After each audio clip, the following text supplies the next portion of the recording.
recordamos brevemente la dinámica, ¿sí?, que vamos a estar llevando esta mañana.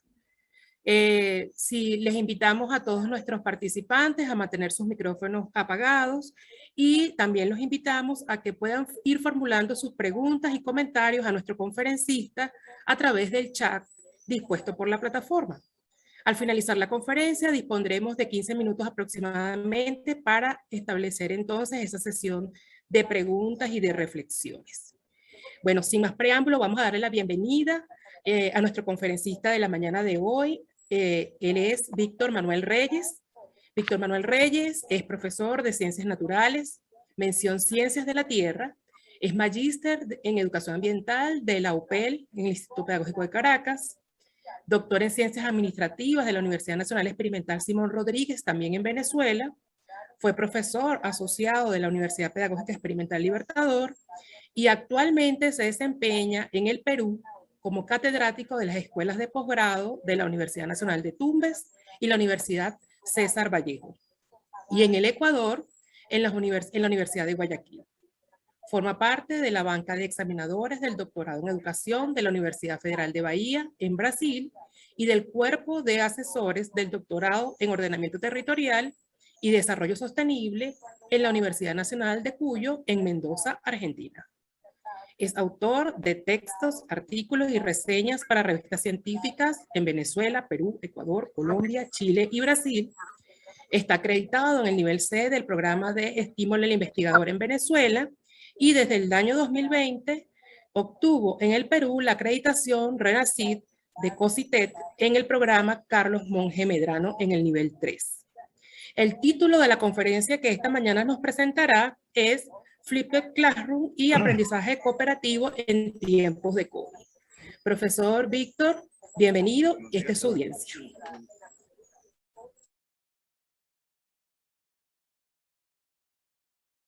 Muchas gracias, Arismar, un placer saludarlos a todos y poder conectarme con esta audiencia de la UPEL y de Latinoamérica desde acá, desde el Perú, ¿no? Porque veo a muchos conocidos por allí, personas, estudiantes de doctorado, miembros de distintas universidades, así que bueno, vamos a compartir pantalla para entrar en materia, ¿no? Entonces, muy bien, el día de hoy vamos a conversar un poco sobre lo que es una estrategia que ha sido considerada por ahí como estrategia de enseñanza y de aprendizaje, eh, y cómo se aplica ella en tiempos de COVID. Un trabajo, una línea de trabajo que estamos desarrollando en la Universidad Nacional de Tumbes desde desde enero del 2019 en la Facultad de Derecho y Ciencia Política, especialmente en la Escuela de Derecho. Ya tenemos 2 años exactamente desarrollando trabajo al respecto, ¿no? Me acompaña en este trabajo el doctor Javier Ruperto Rojas Jiménez, profesor de planta de la facultad, y la doctora Adriana Gabriela Sequera Morales, presente también acá en esta conferencia como en la parte como especialista en la parte pedagógica, en la parte de manejo de los métodos de enseñanza y aprendizaje. Es decir, estamos aquí conjugando la experiencia de dos países, la Universidad Pedagógica Experimental Libertador y de la Universidad Nacional de Tumbes. Ahora, ¿por qué nos metemos con Flipped Classroom acá en la Universidad Nacional de Tumbes, ¿no? Primero vamos a hacer un recorrido histórico con respecto al por qué meternos con esto. Resulta que en el Perú, la figura de la tesis es una figura bastante reciente. Eso se toma en el año 2014 con la ley universitaria, en la cual aparece como exigencia para que los egresados pues, puedan obtener su titulación. Acá la condición de egresado se obtiene una vez que usted culmina su carga crediticia, es decir, culmina sus cursos de escolaridad. Eso no pasa en Venezuela, como comentábamos con la doctora Arismar Marcano. Sin embargo, egresa aquí con la condición de bachiller, que en Venezuela el bachiller corresponde es al egreso de educación secundaria. Entonces, eres bachiller y tú puedes cursar una maestría aún sin tener el título de abogado, en este caso, que es el que otorga la facultad. Entonces, a la par de esto, tenemos una exigencia bastante fuerte, que son los procesos de licenciamiento de las universidades por parte de SUNEDO, de la Superintendencia Nacional de Educación Universitaria, y la acreditación de las carreras y las distintas facultades. Y esto manejando indicadores y aspectos propios de lo que son las auditorías basadas en sistemas, básicamente en normas ISO, como también se está haciendo en el Ecuador en este momento. Es decir, la idea es contar con sistemas universitarios de muy alta calidad. De hecho, en los últimos años se han apretado tanto las tuercas en esto que tiene que ver con licenciamiento, que una gran cantidad de universidades han quedado fuera del panorama educativo porque no cumplen con los criterios mínimos de calidad. A la par de esto, tenemos mayores exigencias en la parte de investigación. Bueno, si no se exigía lo que era la tesis, pues tampoco se exigía que los profesores universitarios contasen con un perfil de investigador. Eso cambió radicalmente hace 2 años, cuando se comienza con los programas de acreditación de investigadores del CONCITEC a través de CTI Vitae y de RENACIT, donde se está exigiendo que un porcentaje de los profesores que acompañan a los programas académicos estén acreditados. Entonces, hubo un agite, aguas turbulentas, y eso generó, dice, un tsunami dentro de la universidad. Entonces, las universidades en este momento intentan salir a flote, sobre todo las emergentes. Hay un contraste entre lo que es Lima y lo que es provincia, pero un país sumamente centralizado. Entonces, uno de los indicadores donde más se hace énfasis es que tiene que haber una correspondencia entre el número de egresados y el número de titulados, es decir, que entre quien culmina la escolaridad y quien realmente presenta una tesis, y ya vamos a hablar de lo que llaman acá tesis, de una tesis como un producto que garantice la suficiencia investigativa y después posteriormente va al acto administrativo del otorgamiento del título. Muy bien. Acá, con esa escasa tradición que existía con respecto a las tesis, eso generaba un problema porque teníamos muchos bachilleres, pero pocos titulados. De hecho, la gente estaba egresando de maestría sin estar titulado. Entonces, se está haciendo énfasis en esto, en que hay que disminuir esa brecha. En este sentido, la Escuela de Derecho, que lo que tenía era 5 titulados previo al año 2019, 5 titulados, y tenía más el Colegio de Abogados en Tumbe tiene 800 abogados, imagínense ustedes la brecha que existía allí. Entonces se crea un programa que es el PAIT, Programa de Avance y Desarrollo de Trabajo de Titulación por Tesis. Ese programa tiene 3 cortes. Una primera corte donde fue un experimento fallido realmente, donde yo no participé, estamos hablando del año 2018, donde las metodologías de trabajo eran básicamente, se manejaba de manera presencial, pero sumamente conductista, con la clase magistral, y eso no condujo a que ningún egresado culminara su trabajo de tesis y pudiese titularse. Entonces, el programa fue bastante cuestionado. La dinámica de las clases eran clases tradicionales, con el profesor, la clase magistral, eran clases de metodología, pero que no tenían aplicación en lo que era el desarrollo de las tesis, considerando que estos egresados básicamente son secretarios en juzgados, son operadores judiciales dentro del sistema de la magistratura, es decir, tenían otro perfil.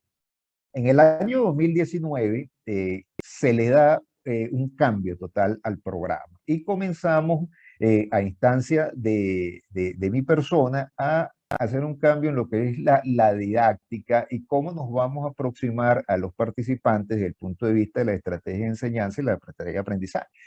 La universidad tiene una facultad de educación, pero no hay un desarrollo todavía de esos aspectos, es decir, por lo menos a nivel de aplicación en otras. Ha sido bastante complicado que las facultades sean permeables a los aportes que les puede dar una escuela de educación. Entonces acá esto es un estudio, comenzó como un estudio piloto. Entonces comienza en el 2019 como un proceso de atención presencial, donde se trabajaba durante los días de la semana entre 6 y 10 de la noche.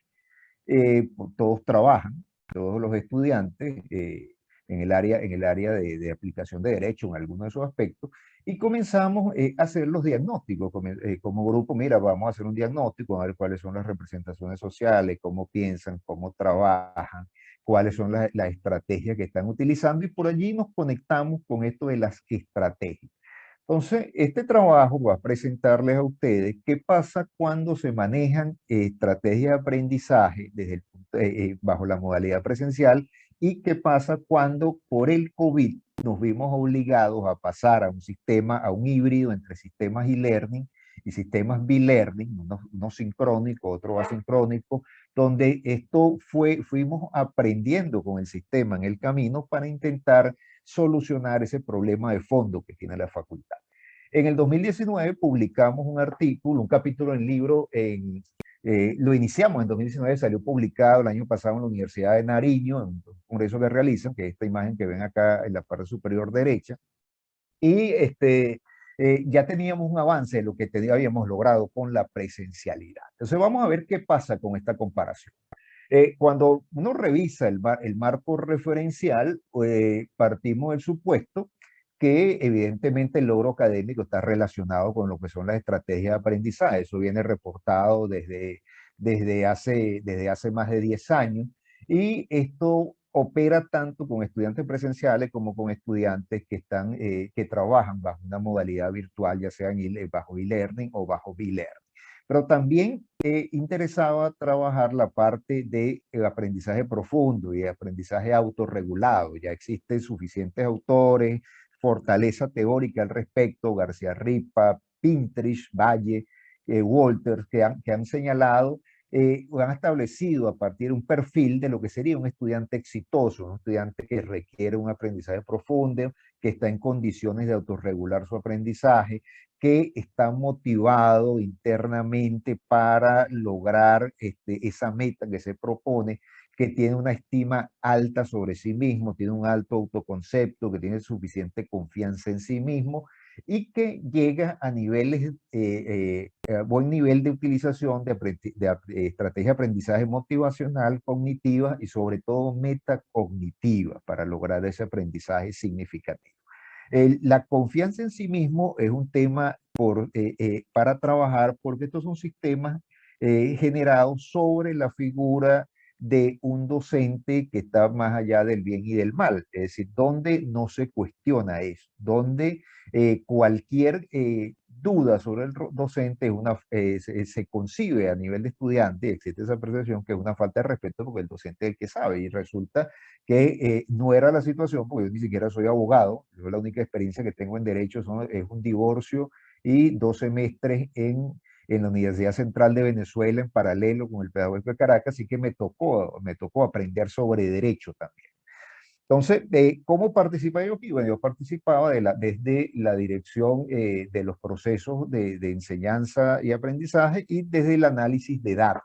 Porque en derecho, además, han vivido con lo siguiente: como es una universidad técnica, tecnológica, la Asamblea la Asamblea Universitaria aprobó un reglamento de investigación y de tesis donde impera el método hipotético deductivo, algo que es ajeno a lo que ha sido la evolución tradicional de la investigación del derecho, que se basa sobre todo en la parte hermenéutica. Es un problema técnico que hay que resolver también. Entonces, tanto en la modalidad presencial como en la modalidad a distancia, se consideraron algunos cambios. Dentro de la modalidad ya de atención virtual, pues se comenzó a implantar una modalidad que es el Flipped Classroom, conocida por allí como por el aula invertida, una modalidad que persigue el aprendizaje profundo, donde el docente deja de ser ese instructor tradicional, ese dador de clases magistrales, para ser un orientador en lo que son los procesos de aprendizaje, donde se integra la parte práctica con la parte teórica, con una visión muy clara con respecto a lo que va a ser el producto, un producto que más allá de la tesis, pues nosotros en Venezuela manejamos la tesis como un esfuerzo de investigación conducente a generación de teoría a nivel doctoral, ¿no? Acá lo que llamamos tesis en pregrado y a nivel de maestría y hasta doctorado, todavía es un esfuerzo de investigación conducente a una suficiencia investigativa, pero que no conduce a una generación de teoría tal como lo concebimos nosotros en Venezuela. Es decir, tienes que utilizar métodos que ya estén validados por allí. Ni siquiera hay un curso de construcción de instrumentos, es decir, vamos aprendiendo sobre la marcha, y en función de eso, el estudiante selecciona un tema y ese tema pues hace un desarrollo metodológico al respecto para obtener unos resultados, hacer una discusión y armar eso en un esquema de informe y de investigación. Realmente eso es lo que denominan tesis acá. Entonces, el Flipped Classroom nos permitía enfrentar esa tradición, esa herencia pedagógica donde el protagonista era el docente, donde no hay interacción con los estudiantes, donde el estudiante es un ser pasivo, y nos interesaba más bien estimular el trabajo cooperativo, un trabajo cooperativo donde pudiésemos aprender en conjunto, donde rompiéramos esa visión vertical del proceso de enseñanza y aprendizaje, donde fuésemos un esquema más plano, donde podemos interactuar, donde podemos aprender y colaborar todos con todos, ¿no? En ese esquema de cooperación.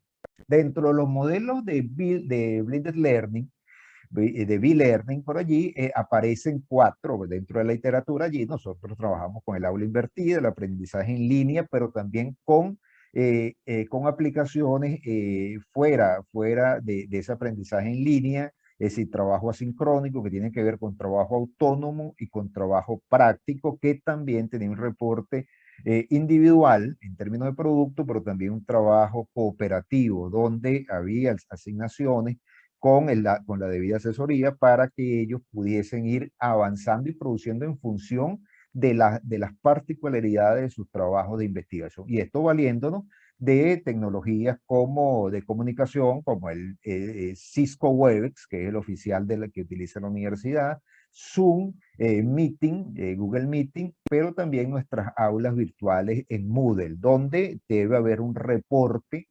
permanente de todas las actividades, creación de foros y creaciones de distintos aspectos, de distintas estrategias y distintos recursos para nosotros ir contribuyendo en la realización de ese producto, ¿no? Ahora, cuando hablamos de aprendizaje cooperativo, hacíamos mucho énfasis en la parte de las habilidades sociales, es decir, tenemos que interactuar. La interacción académica goza de muy poca aceptación acá.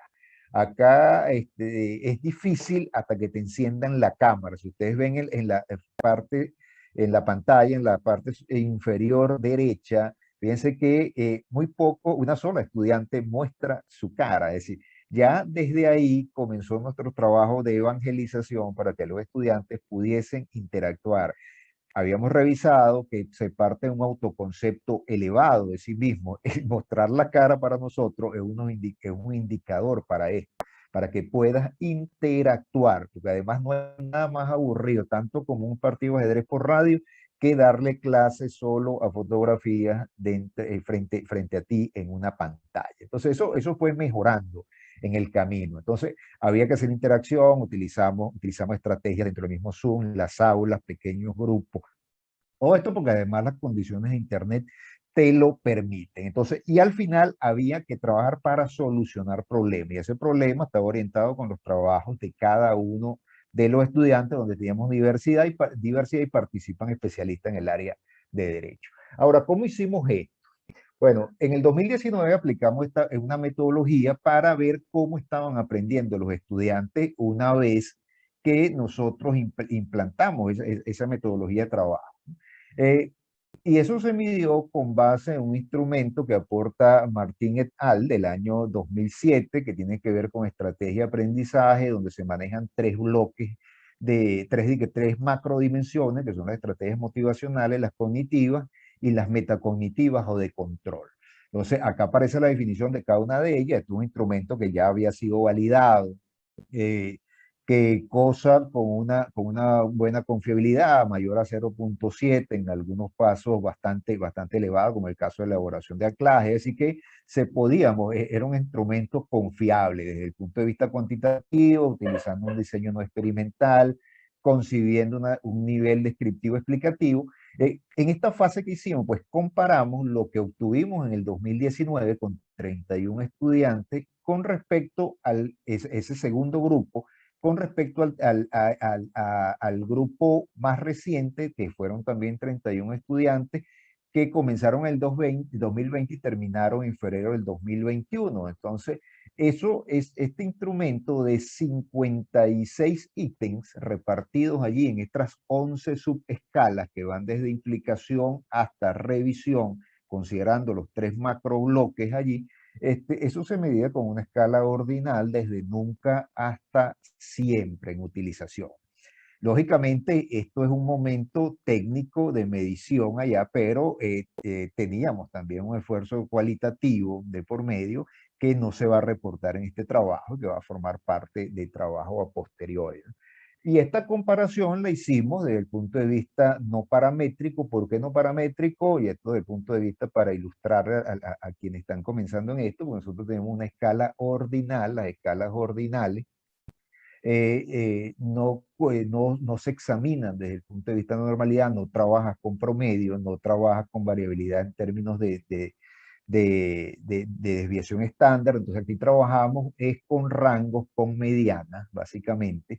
Y la prueba que se ajusta dentro de las que existe, una de ellas es la prueba de Ullmann-Whitney, trabajando con un nivel con un alfa allí al 0.05, utilizando como software de apoyo el SPSS, ¿no? Entonces, como les había señalado, de ese esfuerzo del 2019, nosotros publicamos un capítulo en libro por allí, en la Universidad de Nariño, y conseguimos lo siguiente, ¿no? Aquí estamos hablando de la presencialidad. La presencialidad que teníamos por acá señalaba un uso importante de una estrategia de metacognitiva como es la planificación, es decir, los estudiantes sometidos a una carga laboral estresante, pero aquí se cumplen los horarios y las cargas de trabajo en el sistema judicial debido al retraso y a la exigencia de celeridad son bastante fuertes. Bueno, eso motivó una planificación con su vida y con las actividades de aprendizaje. Aplicabilidad, pero teníamos la aplicabilidad bastante alta, fíjense, todos valores de 3, el máximo es 4, donde teníamos brechas allí importantes, asociación en positivo, es decir, la tesis y el proceso de aprendizaje no era valorado en términos de que aportara algo para su desarrollo profesional. Entonces, ese aspecto había que hacer énfasis ahí, había que mejorarlo con un rango bastante bajo. Todo el mundo estaba de acuerdo con eso, que las tesis no servían para nada, no servían para su desarrollo. Lo otro, ellos buscaban o pretendían una exigencia de aplicabilidad. Lo que yo hago tiene que servirse en mi área de desempeño, porque si no, no estoy haciendo nada. Entonces, este fue nuestro primer panorama. Lógicamente, hay un uso bastante evidente, pues, de lo que son las estrategias de aprendizaje, sobre todo con este modelo que ya ha sido validado en distintos escenarios, pero había aspectos que había que mejorar. Y fíjense, la utilización de la memorización. En el campo derecho, la memorización es todo un fetiche, hay que aprenderse las cosas de memoria, pero esa memorización no iba de la mano de lo que era lo que nosotros perseguíamos en el área de elaboración de un trabajo de grado, de una tesis. Otra cosa que exploramos con la presencialidad es que las tasas de calificación o cómo fue el rendimiento en cuanto a esto, nosotros tuvimos un rendimiento muy bueno, mayor a 18 puntos sobre 20, solamente en el 13% de los casos, con 4 sujetos. Prevalece sobre todo un desempeño bueno entre 14 y 17, pero tuvimos 11 reprobados. Acá en pregrado se aprueba con 14 puntos, ¿no? Entonces, por debajo de eso, el desempeño fue deficiente. Es decir, ¿qué pasa? ¿Cómo hacemos nosotros para mejorar esto? Esta es una herencia que traíamos, no podemos seguir con esto. Y aquí es donde aparece la necesidad de flipper claro. Nos dimos cuenta, ya con ese segundo grupo de 2019, que había estudiantes que intentaban, pero no lograban completar sus procesos. Y que cuando exploramos pues, la asociación entre la calificación obtenida y las tasas de intento y las tasas de desempeño, conseguimos que tienden a obtener mejores calificaciones y tasas de desempeño quienes menores tasas de intento tenían. Eso significa que en el camino, una vez que te vas inscribiendo en el país, te vas desmotivando también y no asumes eso pues con la debida concentración y orientación al esfuerzo que esto requería. Entonces todo esto lo estuvimos realizando por ahí. Adicionalmente, hicimos un estudio de componentes principales, pero para esto es el modelo análisis de componentes principales para datos categóricos, CAPTCHA, y conseguimos que existían dos dimensiones que explicaban el 74.159% de la varianza, ¿no? Cuando revisamos el resumen del modelo, el alfa de Cronbach, la primera dimensión, fíjense que tiene un autovalor de 6,718 y el porcentaje de varianza es 61,073. Si aplicamos el criterio de Kaiser, lo estamos viendo reflejado por acá. Es decir, el análisis de componente principal lo realizamos para saber cuál era el perfil en cuanto a utilización de estrategias de aprendizaje de estos estudiantes. Entonces vamos a ver cuáles eran esas dos. Bueno, la primera, aquí tenemos la matriz de componentes y la matriz de componentes rotados a la derecha. ¿Cuál fue el resumen de esto? Si observamos que el componente 1, fíjense las valoraciones todas por encima de 0,6 acá, tenemos estrategias motivacionales de aplicabilidad, los estudiantes quieren aplicar, hay una revisión permanente, utilizan la elaboración generativa, utilizan la planificación, elaboración de anclaje, autorrefuerzo, la memorización y la autoorganización, pero la memorización aparece con un signo negativo. Es decir, ya comenzamos a notar que mientras menos memorizan, parece que mejor desempeño tiene en el área de la aplicación de las tesis. Y este primer componente lo llamamos el componente autorregulado, mientras el segundo componente que tiene por allí lo que es la asociación en positivo, la aproximación gradual y la implicación, fíjense, todas estrategias motivacionales lo llamamos el componente motivacional. Entonces, esto es lo que nosotros queríamos tener de partida y después se nos presenta el COVID y comienza todo el cambio y la adaptación al sistema de Flipped Classroom. Cuando ya aplicamos esa estrategia de Flipped Classroom, como se las describí al principio, y realizamos una nueva evaluación y vemos acá cómo es la distribución de esas valoraciones para los 56 ítems que conforman el instrumento. A la izquierda tenemos lo que obtuvimos con la presencialidad, mientras a la derecha tenemos lo que obtuvimos con Flipped Classroom, manejándolo bajo ese híbrido allí entre B-Learning e e-Learning. Fíjense ustedes que la dispersión acá es mayor en la parte de la presencialidad, mientras que con Flipped Classroom y trabajando aprendizaje cooperativo, esa dispersión, midiéndola acá en el plano, en la escala vertical, pues es mucho menor. Entonces, cuando vimos ya la distribución, estas nubes, nos dimos cuenta, mira, parece que la cosa cambió cuando aplicamos esta estrategia. Y realizamos la comparación en términos de medianas y de rangos por allí y observamos algunos cambios. Fíjense, la asociación en positivo, por ejemplo, algunos se mantuvieron, pero la asociación en positivo pasó de 1 a 3 con la estrategia de Flipped Classroom, aplicando la comparación, la prueba de Human-Whitney, encontramos una diferencia significativa al 0,01. Es decir, hubo un cambio allí, donde observamos también otro cambio. Bueno, en el autorrefuerzo, en la aproximación gradual, con las diferencias significativas que observamos acá, en la elaboración generativa, donde también obtuvimos esto, la memorización tuvo un menor uso, sin embargo no registramos una diferencia significativa. Y en las estrategias de control, fíjense que tuvimos menor uso de la estrategia de control con la de Flipped Classroom, porque ese control sobre todo es entendido por los estudiantes como el control en términos de vigilar y castigar, en términos de foco del docente sobre las actividades, mientras que acá lo que estimulábamos más bien era que él se apoderara de su proceso de aprendizaje, igual que pasó allí con la estrategia de planificación. Muy bien. Cuando vemos las distribuciones de frecuencia para estas pruebas, fíjense, vamos a señalar acá las donde hubo diferencias significativas, ¿no? Aquí tenemos la primera que es implicación, ahí no hubo diferencia significativa, pero en el caso de la asociación en positivo, fíjense que cambia totalmente la distribución de frecuencia y cambian los rangos. Debido a esto, la Corte 2020 tuvo un mejor desempeño con respecto a la Corte 2019. Ahora, en términos de rendimiento, ¿cómo se traduce esto? Mientras que tuvimos un número importante de reprobados en el año 2019, en el año 2020-2021, los 31 participantes lograron presentar su trabajo de titulación. Y atención con esto, las personas que integran el cuerpo docente para el programa del país no necesariamente son las personas que conforman el tribunal de evaluación, porque eso depende de la unidad de investigación de la facultad. Es decir, que esto se validó ante jueces, ante fiscales, ante docentes, que son profesores de planta y que forman parte del cuerpo de examinadores que tiene la escuela de posgrado. Es decir, y no participan, de hecho, el primero, porque yo no tengo título de abogado, ¿no? Uno participa ahí desde otro punto de vista, puedes participar como coasesor, pero no puedes ser asesor acá, tutor. Pues aquí la figura de tutor no existe, existe la de asesor. Muy bien.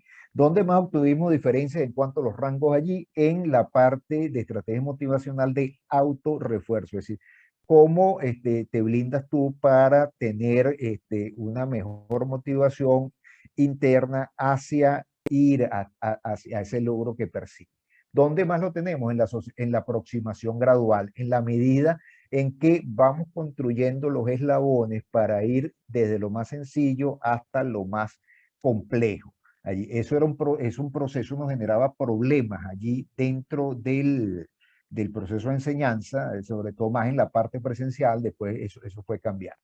En la elaboración generativa, cómo tú vas generando organizadores de información que te permitan a ti mejorar tu proceso de aprendizaje. Entonces, cuando observamos esto acá, y en la parte de planificación, pues hubo una diferenciación allí también. ¿Cómo impacta el Flipper Classroom y ese aprendizaje cooperativo que intentamos implantar allí? Bueno, genera diferencia significativa en 5 estrategias de aprendizaje, lo que es la asociación en positivo, el autorrefuerzo, la aproximación gradual, la elaboración generativa y las estrategias de control de aprendizaje, en este caso la planificación. O sea, ya hay una diferencia con respecto a la modalidad presencial, pero también a ese intento que teníamos de aula invertida bajo esa modalidad. Es decir, esto es evidentemente un sistema que va evolucionando y que se va nutriendo. En términos de calificaciones, nosotros podemos decir que esto es un sistema actualmente exitoso. ¿Por qué? Porque además de las diferencias significativas encontradas, entonces este programa pasó de tener un grupo en el 2018 a tener un grupo en el 2019 y actualmente en el 2020 tuvimos 2 grupos y actualmente hay 3 grupos del país. Es decir, también, y esto es un programa que creo que les cuesta a ellos, la inversión es cerca de 3.200 soles. Estamos hablando que son más de unos, ¿qué? 7 por 4, unos $800 que invierten ellos en este programa de formación que debe finalizar con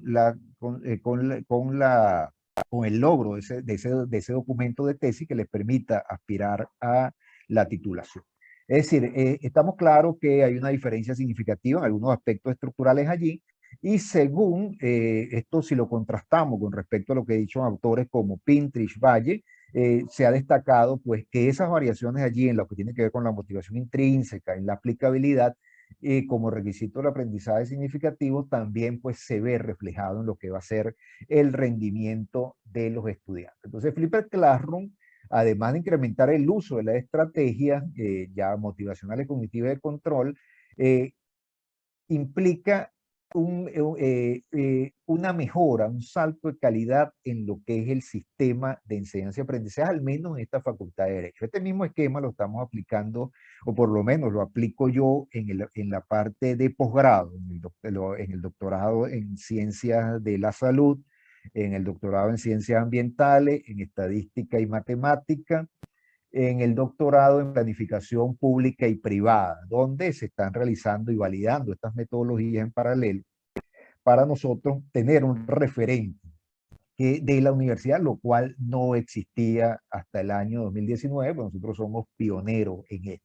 Entonces hemos sido así una especie de apóstoles evangelizadores con respecto a lo que es una ruptura con la herencia pedagógica y la tradición de lo que es la clase magistral, donde el COVID nos agitó y el COVID ha sido, si se quiere, a pesar de todas las reservas que tenemos con respecto a esto, ha sido un factor impulsor de los cambios en los procesos de enseñanza y aprendizaje dentro de la universidad. Y bueno, a mí me ha correspondido pues liderar ese proceso de cambio en la universidad. Actualmente lo llevamos hasta la Universidad de Guayaquil también, porque yo soy de los creyentes y así me formaron en la Universidad Pedagógica Experimental Libertador, en el Instituto Pedagógico de Caracas, que los sistemas pueden mejorar. Y ese es uno de los aportes para nosotros poder contar con una mejor Hispanoamérica, una mejor Latinoamérica, donde todos nos encontremos y donde mejoremos todos nuestros indicadores. Todo esto ha conducido ya a la mejora de los indicadores. Nosotros esperamos tener la acreditación de la escuela en el próximo año, en el primer trimestre del año próximo, cumpliendo con todos los indicadores y además acreditando, pero sobre todo ha permitido también que los docentes se sientan la motivación para obtener la acreditación RENACIT, que es se manejan dos niveles, lo que es Carlos Monge, que es el nivel TOPS, y por debajo el de investigador de información, que es el de María Rostoboró. Entonces, estas son imágenes de nuestras aulas. Acá, en una primera fase, el doctor Rojas Luján, el doctor Javier Ruperto Jiménez. Tumbes tiene una temperatura de 36 grados aproximadamente, como trabajar en la costa de Venezuela, y se trabaja de manera tropical. Es decir, el primer día te tomas la foto con el saco y la corbata y ya después vas a tu chemise, a tu franelita para poder sobrevivir al determinismo geográfico. Y estos son las personas que en este trabajo me acompañan: el doctor Javier Ruperto Rojas Jiménez, profesor de planta de la institución; la doctora Adriana Sequera, que nos ha acompañado en la escuela de posgrado y es profesora egresada pues, de la Universidad Católica Andrés Bello y de la maestría y el doctorado de la UPL, doctora en Ciencia de Educación. Esto es todo, y quedamos pues abiertos a cualquier consulta que deseen realizar. Ahí están los datos de contacto también para cualquier aspecto que solicite. Estimada doctora, te dirá. Muchas gracias, profesor. Muy interesante la propuesta. Le recordamos entonces a los asistentes que tengan alguna pregunta, comentario, inquietud, pueden irlo escribiendo a través del chat dispuesto en la plataforma. Un poco para relatar en la conferencia que el profesor nos acaba de presentar, diremos entonces que hizo un esbozo, un recorrido histórico por las necesidades académicas de su institución y nos presentó una investigación en la que comparó el uso de estrategias de aprendizaje utilizadas por dos grupos de estudiantes del programa de apoyo a la investigación y desarrollo de tesis diseñado en el año 2018. Para ello se contrastó el empleo de la clase tradicional y presencial por parte de la Corte 2019 con el uso del Flipped Classroom implementado bajo el esquema EEB Learning por parte de la Corte 2020 y 2021. Se aplicó el cuestionario de estrategias de aprendizaje para universitarios basado en una escala ordinal. Se realizó un análisis descriptivo con base de 3 dimensiones: estrategias motivacionales, estrategias motivacionales, estrategias cognitivas y estrategias de control. Y esto lo llevó a desarrollar 11 subdimensiones. Los resultados permitieron proyectar primero que estos tiempos de COVID hubo mejoras en el sistema educativo a partir del Flipped Classroom. En segunda instancia, que al mejorar el uso conjunto de estrategias de aprendizaje se potencian los procesos de cooperación y de autorregulación. Creo que en esencia es parte del resumen de la conferencia del profesor. Vamos entonces a revisar el chat, a ver si ya han llegado algunas preguntas, comentarios, inquietudes que quieran a bien compartir con el profesor y con el equipo de trabajo que lo acompaña. Por aquí hay un mensaje de Ana que dice: éxitos, doctor Reyes, interesante trabajo. ¿Cómo distinguir que el proceso de enseñanza-aprendizaje intrínseco sea real, considerando que el control no es presencial? No sé si quiere que se las lea todas o le voy leyendo y usted va respondiendo. Creo que vamos respondiendo una por una para no perder, porque ya Perfecto, con las canas es capaz que se me escapa alguna, ¿no? maravilloso, está Entonces, bien. saludos a Ana Grijalva Endara, profesora de la Química Farmacéutica, profesora de la Universidad de Guayaquil. Además, aquí tenemos una audiencia internacional, doctor. Sí, Entonces, señor. Ana es pupila del doctorado en ciencias ambientales, ella está por sustentar su trabajo también, ¿no? Entonces, control, ¿no? El control es una pretensión que tenemos todos y que hemos heredado, porque vimos que la incertidumbre es algo que está presente, ¿no? Entonces, ahora, ¿cómo asumir el control en caso de no presencialidad? Mira, eso lo vemos es con los productos, ¿no? Y eso lo vas viendo tú en los niveles de discusión. Y eso lo hacemos nosotros en doctorado. Cuando yo te doy clase a ti de filosofía de la ciencia, en el primer curso, tú te das cuenta como docente de asumiendo esto más allá del andamiaje técnico que tenemos y sobre todo ese imperio todavía de la evaluación de primera, segunda y de primera generación y segunda generación. Para darnos cuenta de eso, nosotros tenemos que subir esquemas de evaluación de cuarta generación, donde valoramos la actuación, el discurso a partir de la interacción del lenguaje del estudiante y cómo su aporte revela que ha internalizado pues eso que nosotros pretendíamos y que hemos establecido en nuestra planificación. Entonces, evidentemente esto tiene cierto toque de magia y de arte, la educación, ¿no? Tú te das cuenta cuando llegas al estudiante y cuando ese estudiante hace las preguntas indicadas, cuando ese estudiante tiene el brillo en los ojos que revelan que tiene, así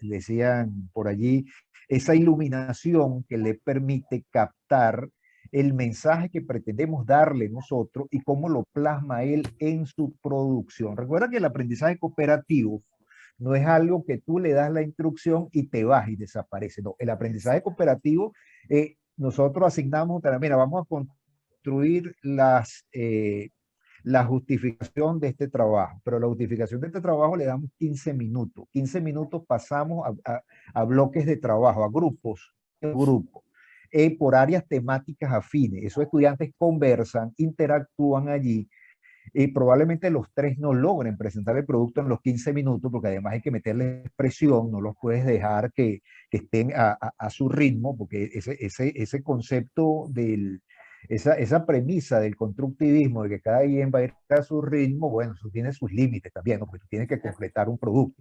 No es que tú vas a lograr el producto dentro de 2 años, no está bien, eso lo dice Piaget, su epistemología genética y su andamiaje.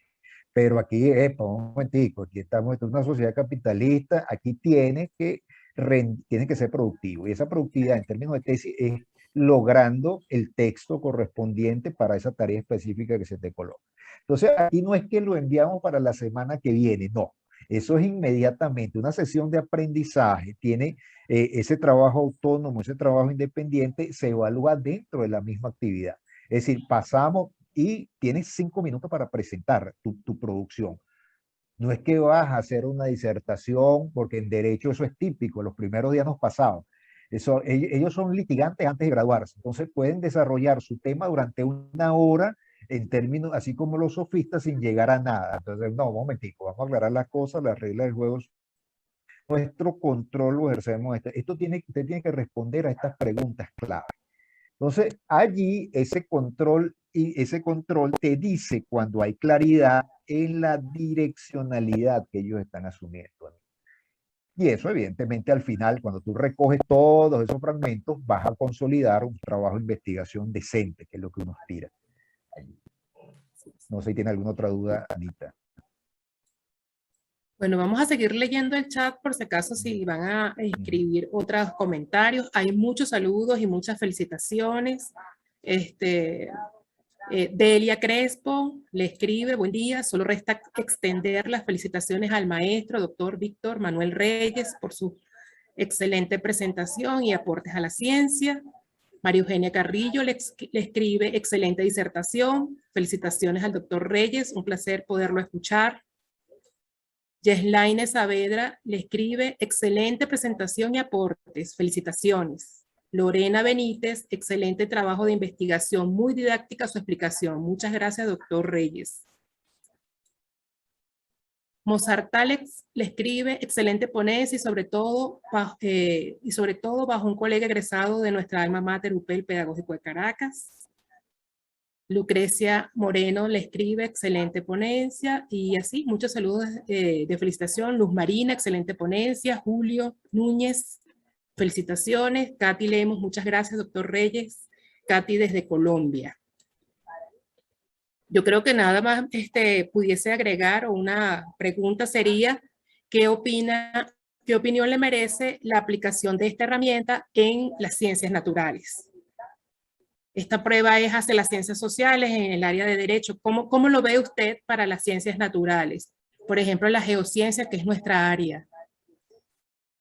No, claro, no, esto tiene aplicación en todos los campos del conocimiento, no es que lo limitamos al derecho. Yo diría que en el derecho donde más complicaciones tenemos allí, porque el abogado primero se enfrenta, y en este caso, a un esquema de tesis que no es el propio de la naturaleza del derecho. Las tesis del derecho son básicamente hermenéuticas, por lo menos esa es la tradición, ¿no?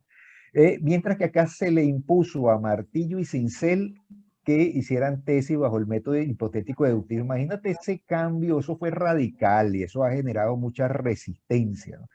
Pero a mí me ha tocado es liderar el proyecto para que esto no sea traumático. En el área de ciencias naturales tenemos lo mismo. Nosotros, el científico de la ciencia natural, de la geociencia, está abierto también a explorar posibilidades.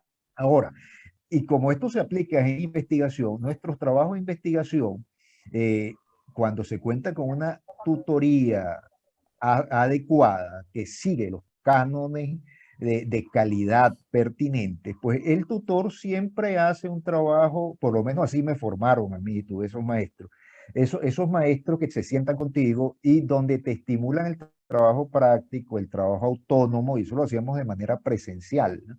Es decir, donde te enseñan a leer, donde te enseñan a escribir, y cuando hablo de esto es en términos académicos, no solamente el descifrar los códigos de manera básica allí con el libro de Pepito y el otro y mi jardín, ¿no? No, sino simplemente que usted aprenda a leer un artículo de investigación, eso lo hacemos. Fíjate que nosotros utilizamos en este programa gestores de referencia, entonces nuestra segunda clase es decir, si tú quieres tener un producto de calidad, tienes que leer cosas de calidad. Entonces, ¿dónde lo vas a buscar? Vamos a manejo de bases de datos. Académica. Ahora, ¿cómo vas a reportar eso para evitar eso del plagio? Aquí todos estos trabajos tienen que tener un análisis de similitud que sea inferior al 30% en pregrado, en posgrado inferior al 20% bajo esquema Turnitin. ¿Ya? Entonces, todo eso es obligatorio, eso tiene que validarlo el asesor. ¿Ok? Entonces, en ciencia eso también es aplicable. Es decir, que cambiemos de la modalidad presencial a la modalidad virtual, yo la limitación la veo es por las condiciones de conectividad. Son condiciones de técnicas de infraestructura, pero no por condiciones de capacidades didácticas, de manejo de estrategia de enseñanza y aprendizaje. Eso es válido en todo. De hecho, yo lo aplico en ciencia de la salud, lo aplico en ciencia ambiental y están mis pupilos de ciencias ambientales, Julio Gonzabay, Ana Grijalva, Lucrecia Moreno, que es ingeniero dura de que trabaja la parte de geotécnica, de geotecnia, de geología, y todo eso lo trabajamos. Ana Grijalva está desarrollando su tesis en un análisis de físico-químico de agua y biológico en Estero Salado, que es una laguna, una especie de un estuario allí en Guayaquil, en la provincia de Guayaquil. Y con todos ellos hemos validado este trabajo. Con Julio Gonzabay, que está realizando su tesis en en sostenibilidad en una empresa azucarera en Ecuador también. Entonces, evidentemente tiene aplicación en todo y evidentemente tienes que contar con un docente, que sea profesor. Es decir, en mi caso, porque a mí me formaron en la parte pedagógica y me formaron también en la parte de mi especialidad que me permite conectarme con él. Ahora, si usted tiene un docente que contrató, que es un profesional, pero que lo contrata a destajo solamente para que haga un curso, ahí vas a tener dificultades, porque no es realmente un profesor universitario, es un profesor que es un profesional prestado a la docencia, eso es distinto. Eso va a ser un factor que limite este tipo de cambio porque desconoce la metodología. Saludo a Yeslaine Saavedra, que era la encargada de toda la logística cuando di clase en el doctorado de la UPEL en Colombia, en Barranquilla. Está por allí Yeslaine. Saludos, Yeslaine. ¿Okay? Bueno, entonces, no hay más comentarios por acá. Vamos a agradecer una vez más entonces al doctor Víctor Manuel Reyes por haber compartido con nosotros esta mañana con estos valiosos aportes. Y bueno, agradecidas entonces por su presencia, por acompañarnos en este evento. Muchas gracias a mi alma mater, a la UPEL, y a ti, Arismar, y a Arixa, y a Raúl, que nos están apoyando por allí, porque permiten pues también presentar una proyección de lo que es el trabajo de la UPEL a través de sus egresados en Latinoamérica. Entonces,